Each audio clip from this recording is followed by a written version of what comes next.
샬롬! 우리 친구들을 예수님의 이름으로 환영합니다. 이 시간 우리 다 함께 마음과 뜻과 정성을 다해서 살아계신 하나님께 예배를 드리도록 하겠습니다.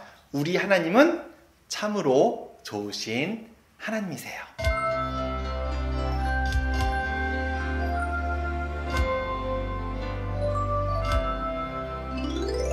좋으신 하나님, 좋으신 하나님, 참 좋으신 나의 하나님. 우리의 기도를 응답해 주시네. 참 좋으신 나의 하나님. 한없는 축복을 우리에게 주시네. 참 좋으신 나의 하나님.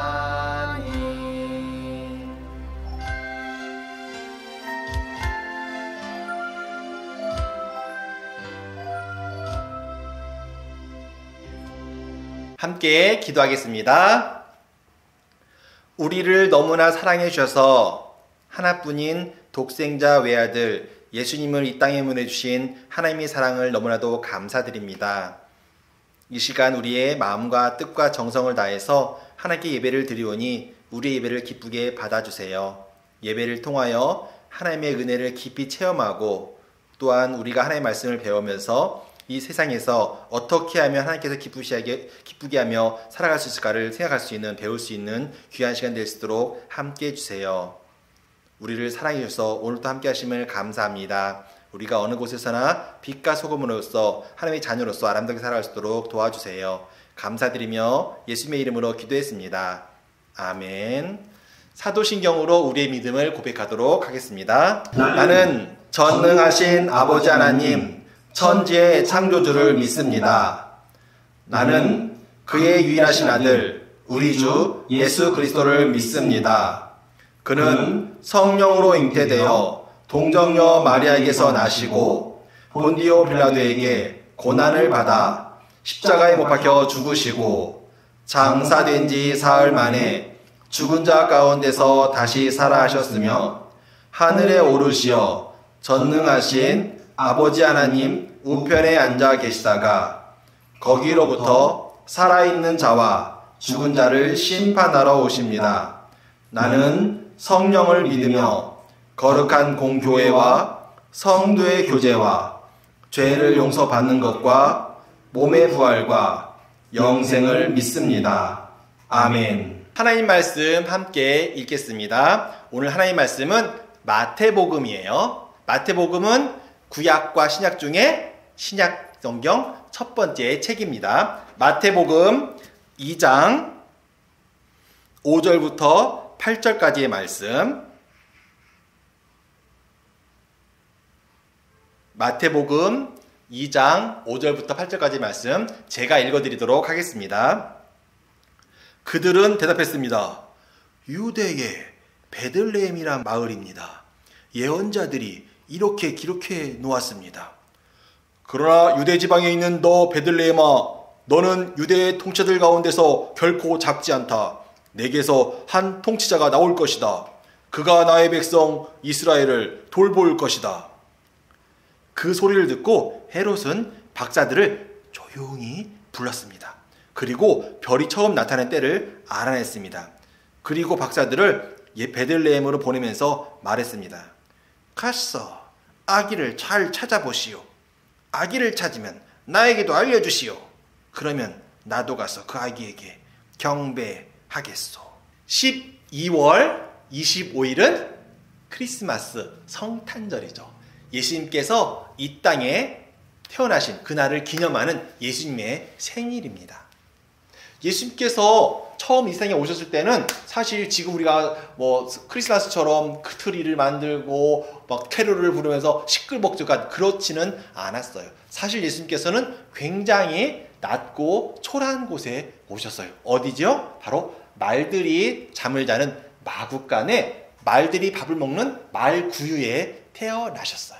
너무너무 초라하고 그런 볼품없는 그러한 탄생이었지만 하나님께서는 그런 예수님을 위해서 아주 특별한 생인잔치를 준비하셨어요. 어떤 거였을까요? 바로 하늘의 천사들이 와서 많은 천사들이 예수님 탄생을 축하했고 그 소식을 근처에 있던 목자들에게 알려주면서 목자들도 와서 예수님의 탄생을 축하했어요. 그리고 저 먼 곳에서 동방에서 박사들이 와서 예수님의 탄생을 축하했죠. 예수님께서 이 땅에 태어나신 것은 갑자기 어느 날 그냥 요셉과 마리아가 결혼해서 그냥 아이가 태어난 것이 아니라 하나님께서 굉장히 오래전부터 계획하시고 준비하시고 선지자들을 통해서 예언의 말씀을 통해서 계획되어져서 때가 참에 준비된 때에 예수님께서 이 땅에 오시게 된 거였어요. 예수님께서 오신 것을 준비하고 계획하고 그리고 많은 사람들이 기뻐했지만 모든 사람들이 다 기뻐하진 않았던 것 같아요. 물론 대부분의 사람들이 예수님의 탄생을 몰랐을 거지만 예수님 탄생을 싫어했던 사람들도 있었어요. 그 싫어했던 사람들의 이야기 한번 들어보도록 하겠습니다. 자, 예수님께서 태어나셨을 때 그때 밤하늘에 굉장히 크고 밝은 별이 사람들의 눈에 보이기 시작했어요. 특별히 다른 사람들은 눈치채지 못했지만 저 멀리 동방에서 별을 연구하는 박사들의 눈에는 그 별이 유난히 크고 반짝이는 왕의 별로서 알게 된 거죠. 동방은 어딜까? 지금 어딜까? 물론 동방은 동쪽을 얘기하는 거죠. 동쪽에 어느 나라인지는 알지 못하지만 아마도 지금의 이라크나 이란이 있는 그런 나라들이었던 것 같아요. 그곳에서 별을 연구하던 박사들이 그 별이 바로 왕의 별이라는 것을 확신하고는 그 별을 따라서 동쪽에 있으니까 서쪽으로 여행을 하게 되었어요. 서쪽으로 가다 보니까 로마가 다스리고 있던 이스라엘까지 다다르게 되었어요. 특별히 이스라엘의 수도는 바로 헤롯 왕이 다스리고 있는 예루살렘이 이스라엘의 수도였기 때문에 예루살렘에 다 찾아가게 되었어요. 예루살렘에 찾아간 이 박사님들은 아니 우리가 왕의 별을 발견하고 이곳까지 그 별을 쫓아왔습니다. 유대인의 왕이 어디 태어나셨습니까? 그 소식을 들은 헤롯은 깜짝 놀랐어요. 왜? 지금 유대인의 왕이 누구예요? 자기거든요. 자기밖에는 왕이 없다고 생각했어요. 아니 이럴 수가. 내가 왕인데 다른 왕이 태어난다고? 헤롯은 굉장히 욕심이 많고 굉장히 무서운 사람이었어요. 그래서 자기 욕심 때문에 자기 부인들 죽인 적도 있어요. 자기 아들 중에 아들을 죽인 적도 있어요. 자기의 왕의 자리를 탐한다는 그런 생각 때문에 이 끔찍한 일을 저질렀던 거예요. 그래. 제사장님들, 박사님들 오십시오. 예. 유대인의 왕이 태어날 거라는데 유대인의 왕이 어디 태어난다고 했습니까? 미가 선지자님의 글을 읽어보니까 거기에는 이런 말씀이 있습니다. 베들레헴아, 너는 아주 작은 마을처럼 보이지만 결코 작지 않단다. 너에게서 이스라엘을 다스릴 위대한 구세주가 태어날 것이다. 이런 말씀이 있습니다. 바로 베들레헴에서 우리의 구세주, 우리의 왕이 태어나실 것입니다. 그래, 박사님들 잘 들으셨습니까? 유대인의 왕은 베들레헴에 태어난다고 합니다. 박사님들 혹시 베들레헴에 가서 그 왕을 찾으시면은 저에게 꼭 돌아와서 저에게 알려주십시오. 저도 여러분처럼 가서 태어난 아기 왕께 경배를 드려야죠. 예, 알겠습니다. 베들레헴으로 가겠습니다. 나와보니까 별이 계속해서 더 가는 것을 보게 되고 그 별을 쫓아서 계속해서 가다 보니까 드디어 아기 예수님을 발견하게 됐어요. 베들레헴에 도착한 이 동방의 박사들은 아기 예수님을 만나고 아기 예수님께 경배를 드리고 그리고 준비한 귀한 보물들 3가지 예물이라고 해요. 황금과 유향과 몰약 이런 진귀한 보물들을 아기 예수님께 보물로 드렸어요. 초라한 마법관을 귀한 보물로 가득 채우면서 예수님의 생일을 기쁨으로 만들었어요. 자, 이제 이제 아기에게 경배를 하고 이제 고향으로 돌아가야 되는데 가기 전에 어떻게 해야 돼요? 누가? 헤로드 왕이 아기를 찾으면 저에게도 알려주시오. 나도 같이 경배를 하겠습니다. 과연 헤롯 대왕이 아기 예수님께 경배하기 위해서 박사님한테 그런 얘기를 했을까요? 그날 밤에 천사가 동방의 박사님들 꿈에 나타났어요. 헤롯에게 들리지 말고 다른 길로 돌아 고향으로 가시오. 이 말을 들은 동방의 박사들은 예루살렘이 아닌 다른 길로 해서 고향인 동방으로 다 돌아갔습니다. 동방으로 가야죠. 네. 동방으로. 아무리 기다려도 동방의 박사들이 돌아오지 않는 거예요. 그랬더니 화가 우와 엄청난 화가 나요. 여봐라! 당장 저 베들레헴에 쳐들어가서 베들레헴에 있는 모든 아기들을 다 죽여버려라. 어떤 아기가 유대인 왕인지 모르니까 그냥 일단 베들레헴에 태어난 아이들은 다 죽여버려라. 베들레헴에 태어나는 모든 아기들을 다 죽이려. 너무너무 끔찍한 명령이에요. 헤롯은 예전에 말했죠? 자기 부인을 죽인 적도 있고 자기 아들을 죽인 적도 있기 때문에 눈 깜짝하지 않고 베들레헴에 있는 아이를 다 죽이라고 명령할 수 있었던 거예요. 병사들이 도착해서 베들레헴에 있는 아이들을 다 죽이자 아이를 잃은 엄마들이 너무너무 크게 막 슬퍼했을 거예요. 자, 이런 급박한 위기 가운데 아기 예수님 어떻게 됐을까요? 천사가 병사들이 오기 직전에 요셉의 꿈에 나타나가지고 요셉아 어서 급하니 아이와 마리아를 데리고 이집트 저기 기억나세요? 이집트로 피난 가도록 하여라. 그래가지고 급하게 요셉과 마리아는 아기 예수님을 데리고 어디로? 이집트로 피난을 가게 되었어요.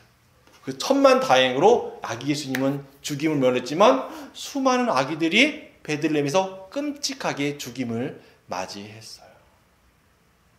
너무너무 끔찍하죠. 이런 끔찍했던 헤롯 영원히 살 수 있었을까요? 아니에요. 하나님께서는 헤롯에게 벌을 줘가지고 헤롯은 굉장히 크게 고통 가운데 비참하게 죽어갔다고요. 얼마 안 있어 이 헤롯이 죽었어요. 그러자 아기 예수님과 마리아와 요셉은 베들레헴이 아닌 저 북쪽 나사렛이라는 마을로 올라가서 그곳에서 살게 되었어요. 예수님의 탄생을 할 때 선지자들부터 하나님부터 계획을 하시고 오랫동안 준비해서 예수님께서 탄생하시자 예수님 탄생을 기뻐하고 즐거워하고 함께 경배하고 예물을 드렸던 보물을 드렸던 사람들이 있었지만 이렇게 헤롯처럼 예수님의 탄생을 싫어하고 미워했던 사람들도 있었어요. 그것 때문에 끔찍한 일을 저지르기도 했죠. 그뿐이 아니에요. 제자들과 학자들은 예수님께서 어디 태어날 걸 알았어요? 베들레헴에서 태어날 것을 알았어요. 그럼에도 불구하고 제사장들은 베들레헴에 찾아갔을까요? 안 찾아갔을까요? 찾아가지 않았어요. 무관심했거나 혹은 예수님께서 태어나기를 싫어했던 것 같아요. 결국은 예수님께서 나중에 어른이 되셔서 복음을 증거하시다가 어디에 돌아가셔요? 십자가에 돌아가실 때 그때 주도했던 사람들이 바로 제사장과 그런 서기관들, 바리새인들 이런 사람들이 예수님을 죽였던 거예요. 우리 친구들 예수님의 탄생이 기쁘고 즐거우세요? 천사들처럼 목자처럼 동방박사들처럼 예수님의 탄생을 우리가 기뻐했으면 좋겠어요. 우리 중에 설마 헤롯 왕처럼 예수님의 탄생을 싫어하는 그런 사람들은 없겠지요? 하지만 난 아무 상관없어. 베들레헴에 태어나든 예루살렘에 태어나든 난 상관없어. 누구와 같을까요? 바로 제사장과 학자들과 같은 사람들이에요. 난 상관없어. 난 무관심해. 아니에요. 예수님의 탄생은 온 세상의 기쁜 소식이에요. 우리는 그 일에 동참해야 하는 거예요. 진정한 성탄을 기뻐하는 우리들. 성탄절은 2000년 전에 끝났잖아요. 그래요. 하지만 하나님께서 약속하신 게 있죠. 뭐? 할렐루야! 뭐라고? 마라나타! 주님께서는 다시 오실 거예요. 다시 오실 예수님을 우리 친구들 간절히 기다리고 사모할 때 준비하신 때 하나님께서 계획하신 때가 되면은 예수님께서 반드시 다시 오실 거예요. 그때 여러분들을 헤롯과 같은 헤롯이나 제사장처럼 예수님에게 다시 오신 것을 싫어할래요? 아니면은 목자나 동방박사들처럼 천사들처럼 예수님께서 다시 오신 것을 함께 기뻐할래요? 그것은 우리 친구들이 잘 알 거예요. 우리 모두 예수님을 늘 환영하고 기뻐했으면 좋겠습니다. 기도하겠습니다. 하나님께서 우리를 사랑하셔서 이 땅 가운데 하나님의 아들 예수 그리스도를 이 땅에 보내주셨습니다. 목자들, 동방박사들, 천사들은 예수님의 탄생을 기뻐하고 즐거워하고 감사하고 찬양했지만 그렇지 않은 사람들도 있었네요. 헤롯 대왕은 예수님의 탄생을 시기하고 질투해서 예루살렘 베들레헴에 있는 모든 아기들을 죽이라는 끔찍한 명령을 내리기도 했고, 제사장과 학자들은 예수님께서 베들레헴에 태어나신 것을 알면서도 그들은 베들레헴에 가서 예수님을 만나지 않았습니다. 무관심하거나 혹은 예수님을 싫어했던 것 같습니다. 하나님, 우리의 마음이 이 땅에 오신 예수님을 기뻐하고 반갑게 맞이할 수 있도록 도와주세요. 그리고 예수님께서 약속하신 대로 다시 오실 때 그날에 우리가 할렐루야 마라나타 하면서 예수님을 반갑게 맞이하고 기뻐할 수 있는 우리 모두가 될 수 있도록 우리의 마음을 늘 지켜주시고 함께 해주세요. 감사드리며 사랑 많으신 예수님의 이름으로 기도했습니다. 아멘. 주기도문 하겠습니다. 하늘에 계신 우리 아버지, 아버지의 이름을 거룩하게 하시며 아버지의 나라가 오게 하시며 아버지의 뜻이 하늘에서와 같이 땅에서도 이루어지게 하소서. 오늘 우리에게 일용할 양식을 주시고 우리가 우리에게 잘못한 사람을 용서하여 준 것 같이 우리 죄를 용서하여 주시고 우리를 시험에 빠지지 않게 하시고 악에서 구하소서. 나라와 권능과 영광이 영원히 아버지의 것입니다. 아멘.